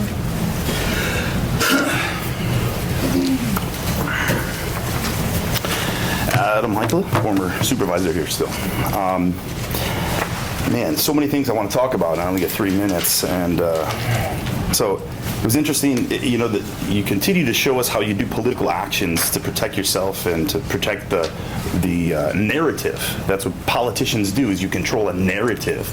You don't do the truth, you control a narrative. And that was shown when you could bring out paperwork to control something that was said online and other discussions to prove to things, but you couldn't have a budget here. And not only that, but you couldn't provide a budget for people, but you then argued about it. And you argued and said that it was available at places and couldn't just take it and say, wow, yeah, we should have a budget, we'll do it next time, right? And also bringing up the fact that Joyce Fundel is the one that did the appointment.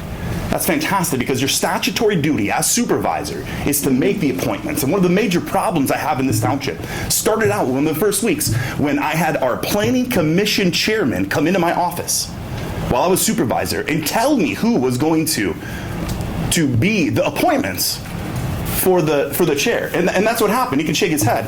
But that happened. And I said, no, I'm not going to do that. I said, we need to figure out, because that's my duty. That's your duty. But you just told us all, we know that we don't do that, because there's people that have been picking the same people for a long time in this township. That's why things have been going the way they have been. So I'd like to FOIA request, because not only that, the things that I helped clean up, your attorney situation, I'm going to FOIA request right now officially here in this public record, the emails between the supervisor and John McFarland regarding the Planning Commission and the building official. And anyone else out there can FOIA request that as well, and request this, because, and this is going back, this is 2017 or 18 is when that email was. I know you're using the same email, so it'll be there. But that's going to show that our township has been controlled and manipulated by the attorneys, because they allowed illegally to be in a position, building official and the planning commission chairman. The planning commission chairman that came in while I was in this position, trying to do right, to make right changes, to build the foundation that we lack, that we don't need a superintendent. We need a foundation. What other things have you given the township for continuity of change? See, things changed after you all were able to do an illegal recall against me, okay? Yes, an illegal recall with people in the audience then as well that don't get told to be quiet because they're politically, for you, disgusting. Thank you for your comments, Mr. Just wait, lawsuits will come. Thank you. Adam, I just need Yes. that in writing, please. Not a problem. When you write it down, we have. Thank you for your I'll comments. email you. Thank you. Anyone else wish to speak this evening? Why didn't they get gavelled with the No one gets gavelled. It doesn't matter, because they're politically for them. It's proof. Good evening, Catherine LaValle. I wanted just to ask a question. Does the board have any idea what a starting salary would be for a superintendent? I would think when you post this advertisement, you would give the applicants an idea of how much could be started out with as a negotiating item. Will there be a salary listed? Yeah, there will be a range listed. Right. Okay, thank you. Any other comments from the public this evening? Public comment? Yeah, if nobody else would like to go ahead. Not seeing anyone.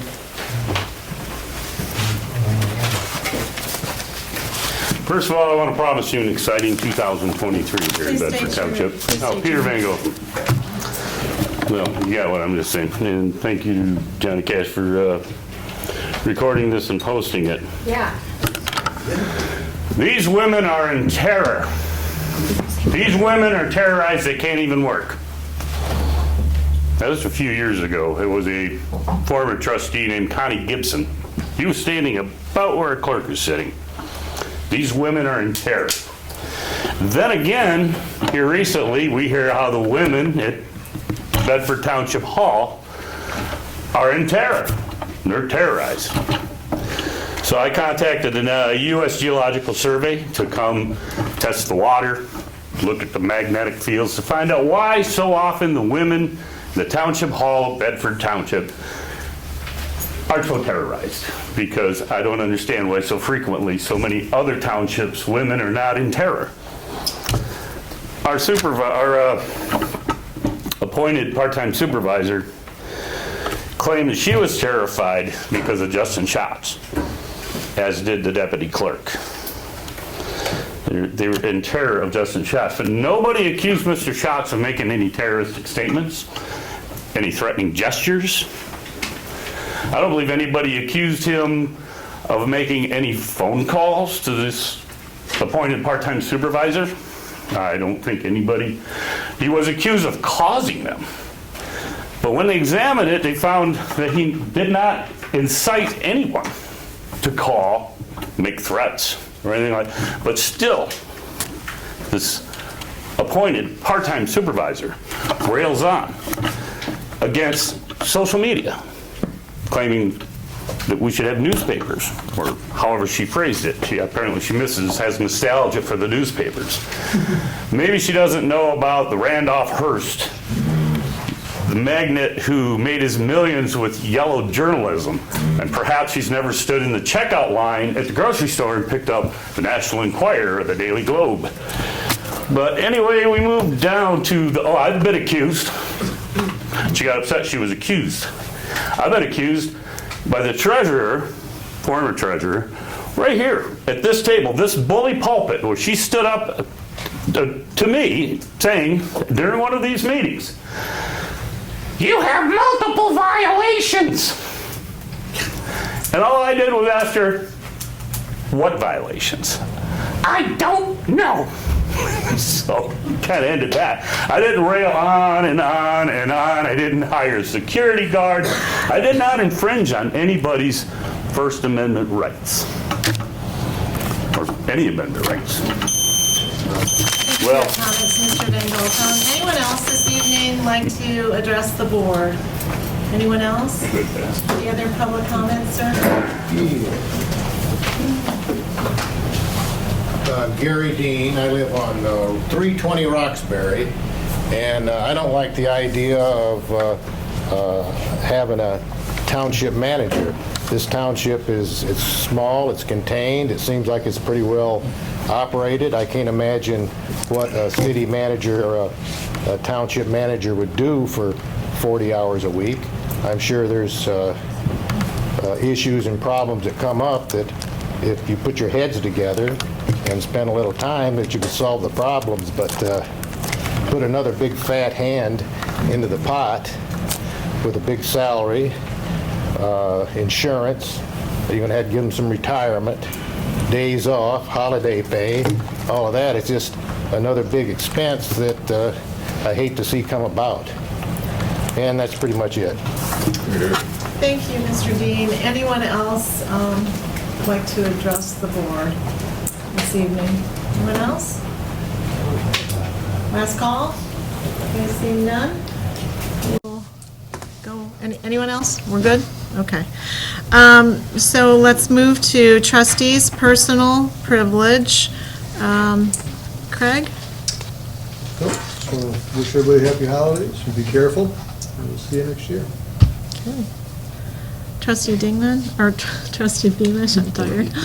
I just want to recognize our very own Ron Climers, who the paper says 35 years on the chain gang for Battle Creek Central, but he corrected me tonight, it's been 38 years. He's slightly older than we thought. Yeah, Ron right down there.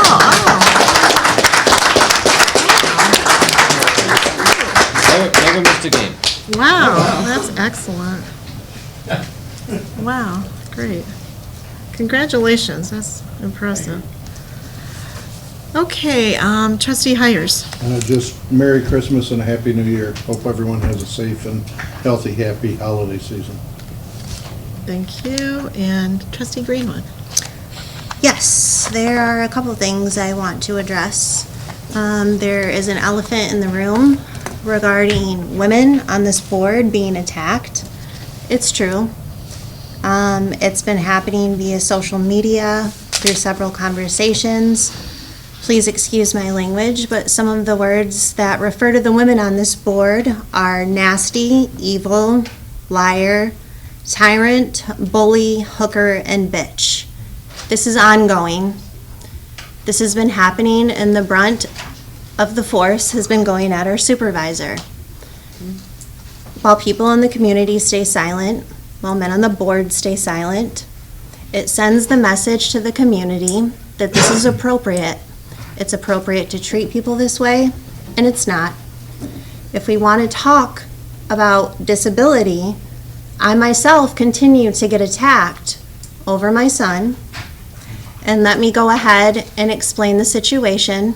I had to resign from all of my posts at the township earlier in the summer. My son was very ill.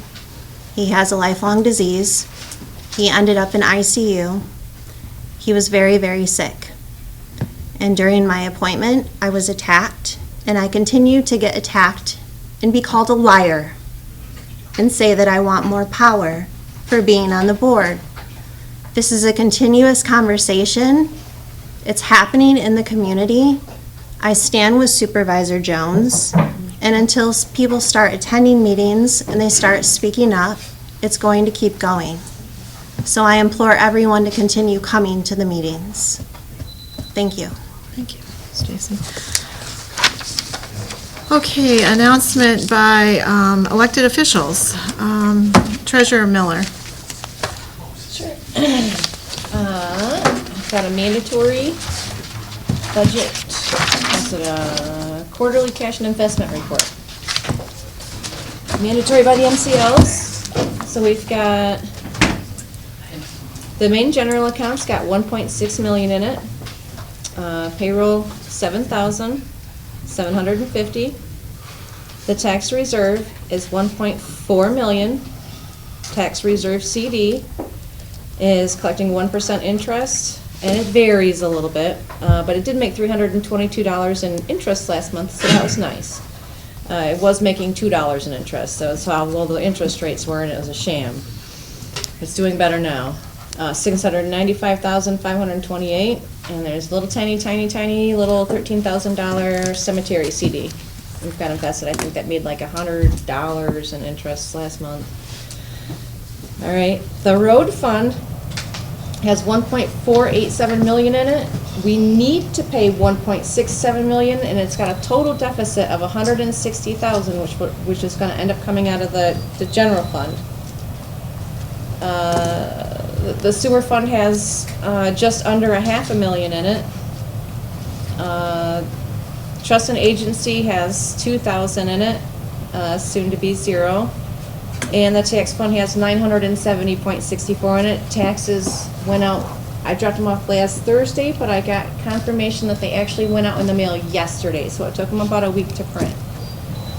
Next year I'm gonna get them in a little bit earlier if at all possible, but it was a competition between the budget and the taxes getting out on time. There's no real time. There's no law to say when they have to be out by a certain date or anything like that. So the budget, there is a law. Taxes, there's not, so they got squished back a couple days. The general fund contains 1.6 million. Let's go back to that. Of that, 887 is dedicated to ARPA. 334 is dedicated to med and rec cannabis that can only be spent on certain things. There's rules for that. And like I said, the road needs 160,000.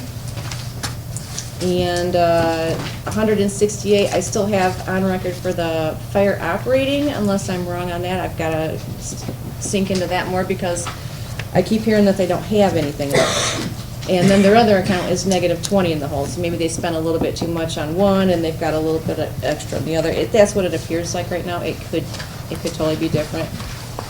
The more you dig, the more you find. Parks and Recs, I know that they got 50,000, but it was really difficult to find their spending. I have a giant list of their GL numbers, but there's a lot on there, and I don't think that's all for them. So that one's going to need to be picked apart further. But moral of the story is that if you remove everything from that 1.6 million that's in the general account, you have $100,000 left. No, yeah, $100,000. 100,087.21. So, That's not what our fund balance shows, however, and you weren't able to spend much time with us when the financial people were here from Maynard Costerison. They would have liked to have spent a little more time with you, because there are some things that need to be changed in terms of line items. We'll probably need our ARPA in a deferred revenue account rather than the way it has been, difficult to track. Same thing with Parks and Recreation. So for unearned revenues, those need to be in a different. I'm addressing something right now, Mr. Schatz.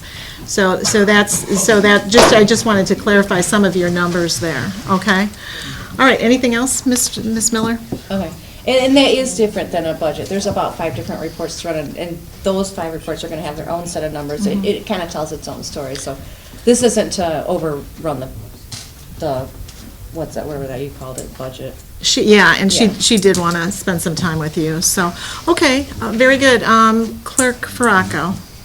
So I just want to thank everyone for, I feel like we've made some good accomplishments in what we've done as a board, and especially all of the grants that you're able to get, all the follow-through with all the balls in the air. So I appreciate that. And I do stand with you.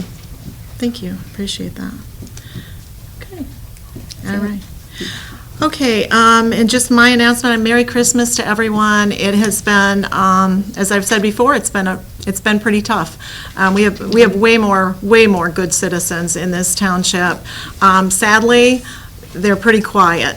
But I get phone calls, I mean, they're not publicly loud like some of the people that we have in this room tonight. But I get a lot of quiet support on the phone and meeting people in the community, and that's keeping me going.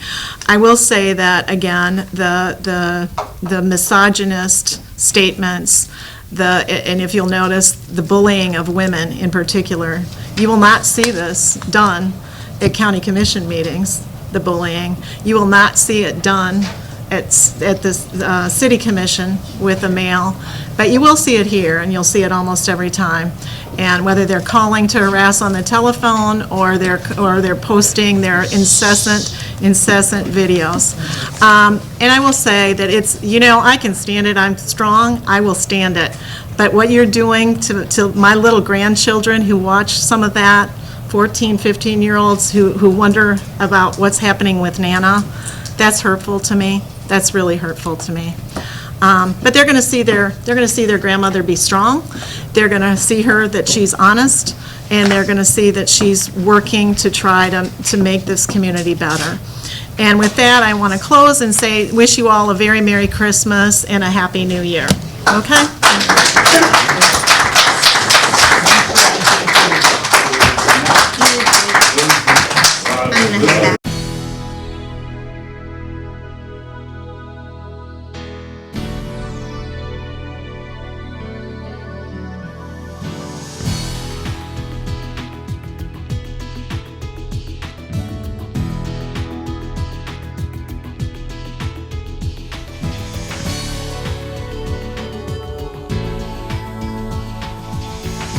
Access Vision, your voice, your community.